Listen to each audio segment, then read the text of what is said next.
It has been a very long time since I have put my phone up against a wall and filmed a video for you guys. And I do want to start off this video by explaining this has nothing to do with any of y'all.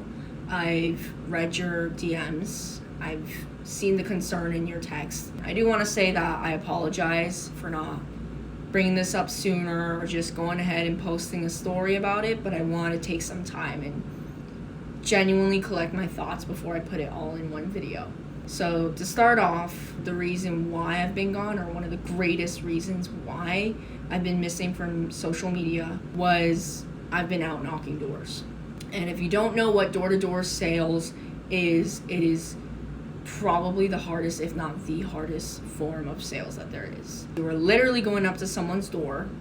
They don't know who you are. You have no idea who they are, and you are asking them to buy your product. And you can imagine the sort of reactions that you get from doing that as a job. So if you haven't noticed yet, real quick, I'm wearing the shirt of the company I work for. It's Vivint. We do the alarms and security. I don't want to make this a video about Vivint. I will create a separate video for those of you who want to know a little bit more about what I do for my job.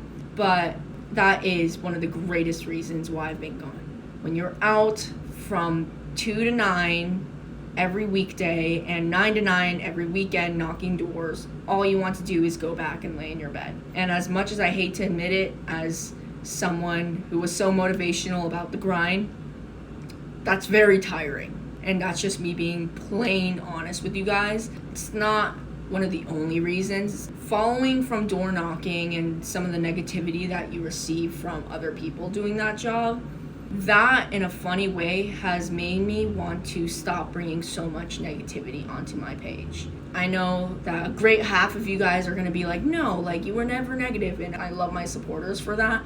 But no, I had to take some time and realize the way I was speaking on certain topics was doing exactly that. And even if I didn't want my videos to have that sort of impact on others, looking back at some of my videos, I watched them and I genuinely, I'm like, ooh, I want to clarify. I'm still an advocate for a lot of the things I say on my page, but it's mainly just realizing that the way I spoke on those topics could have been said differently. If I change the way that I do speak on certain topics, it's going to motivate a lot more people to change, which is what I originally came to social media to do, to motivate others and to push them to live a better life, even if it is difficult at first. Now, this is something that I haven't been too open on, but because I want to get it all out in one video, I'm going to say it.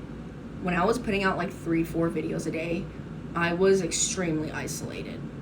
Extremely. I had maybe 1 or 2 friends that I saw every 3 weeks or so.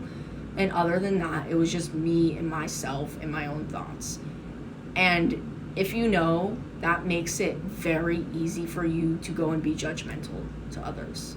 Doing the job that I'm doing, you're with a team, you're with a bunch of different personalities, you're living with them, you're eat, sleep, breathe. Okay, that's a little bit. You're going about your daily life along with them. That really broadens your perspective and forces you in a positive way to be more understanding of how others live. When you're coming from the standpoint where you were so isolated and alone with your own thoughts, and then suddenly you're in a team with a bunch of different people, you have to learn how to change the way you think about certain things. You have to be understanding. If not, you will be a horrible person to be around. And because I didn't want to be that person, it's naturally forced me to change. And because I changed while I was away from social media, I choose to come up on social media with the same way that I was living for the past couple of months. I no longer want to be judgmental. I no longer want to come across as judgmental. I no longer want to come across as an asshole. If I do speak on certain things or advocate against certain things, I want it to be painted in a positive light. And I know that starts with me being responsible for how I say and what I choose to say for certain things. All that being said, I don't want to make this a longer video. I do want to talk about how I'm going to move going forward. I'm still going to advocate for the same things that I did before. but there's definitely going to be a change of tone in my voice. And it's going to be more in a way that pushes people to change rather than pushes people away. I do want to be more open and honest about how I live my daily life. The ups and downs that I go through, there are a lot of ups and downs you go through doing this sort of job. And just in general, the ups and downs I go through being the person I am, personally, being Victoria. And I think that's going to build more trust with you guys, show you guys that I really am just another person. And if that person who went through all the things that they did in their past can change and still change and change for the better, I think that shows that anybody can too.